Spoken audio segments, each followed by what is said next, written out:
Yo, what's good? What's good? It's the one, the only, but what do I know? Boxing coming back at y'all with some more news, man. We have Romero, who was actually just in the news yesterday. Moving up to 140 to fight for the WBA title against Alberto Puello. All right. So let me read the article real quick, and then I'm gonna drop my knowledge and opinion on you guys. All right. We're gonna do it like that. So, you know how I do it, man. Boxing Scene is definitely my favorite to-go-to site. Shout out to boxing.com. I'm going to just briefly read over this. But it says, Rolly Romero to challenge Alberto Puello for WBA 140-pound title, April date, and they don't have a venue yet. Rolly Romero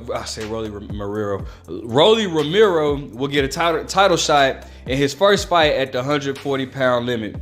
BoxingScene.com has learned that Rolly will challenge unbeaten WBA super lightweight champion Alberto Puello for the Dominican Southpaw's title at some point in April, a venue to be determined.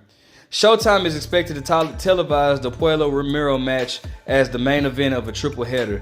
Romero, who has the record of 14-1 and 12 KOs, committed to moving up 5 pounds in weight following a 6-round technical loss to rival Gervonta Davis. Okay, so we all knew that. I'll speak on that. But let's see here. We already knew that.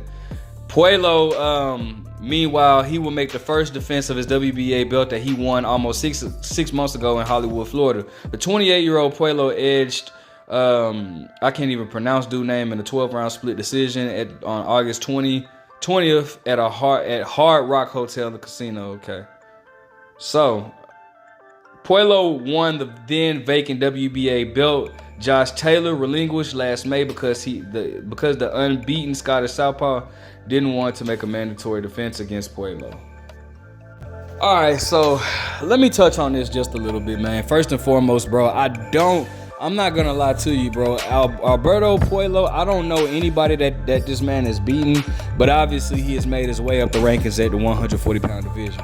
Now, Josh Taylor, I know the article basically, kind of put it as if Josh Taylor was ducking this man, but let me see. I seen him fight once, but I don't remember being too impressed by him or whatnot. Not too impressed by him or whatever. So, whatever it is, what it is. Now, first and foremost, let me just touch on something that, about Rolly yesterday, man. Like, the thing about the sparring video that came out, Rolly got dropped, man. Listen, it's so many things that can happen in sparring, bro. You can't judge him because everybody has been beat up in sparring before. I don't care who it is, bro. I don't care. You can't name me one fighter that has never got beat up in sparring or whatnot, right? Rolly got dropped. A lot of people don't realize this, bro.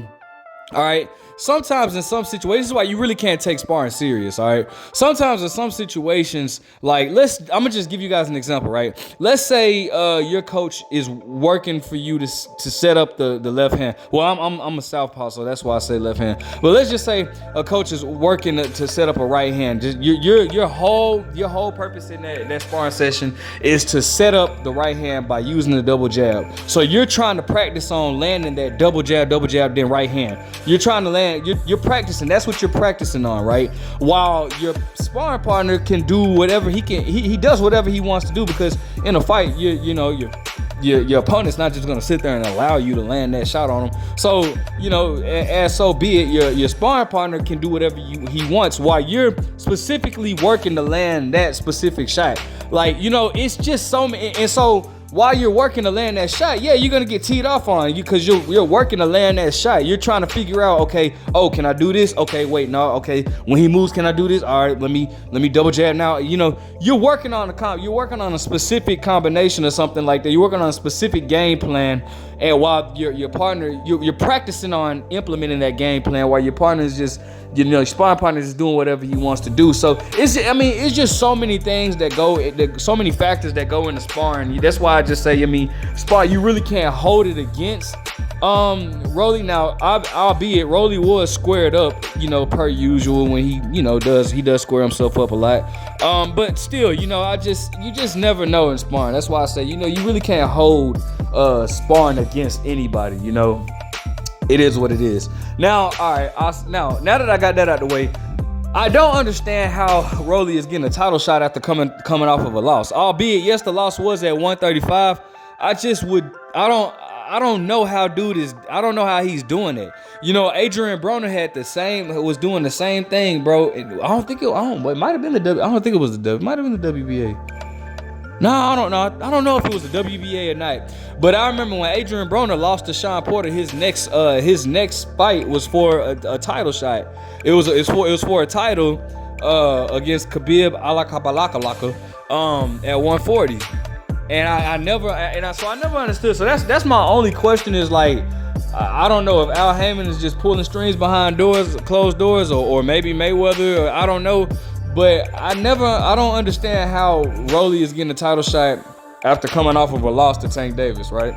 Now, with that being said, I do think that this fight it's an interesting fight. Any fight that you have with Rolly is an interesting fight. I mean, you know, you saw the fight with Tank Davis. Some people had Rolly up. It's cool if you had Rolly up, but I don't think that was due to Rolly just being,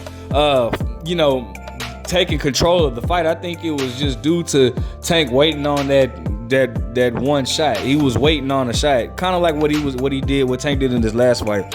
But regardless, Rolly is an entertaining guy. I really like Rolly because Rolly has a personality that's good for the sport of boxing, and we need that. You know, we need guys like Rolly, like that just brings out that, you know, Adrian Broner, the guys that bring out that just has a personality and brings out a lot in the sport, you know.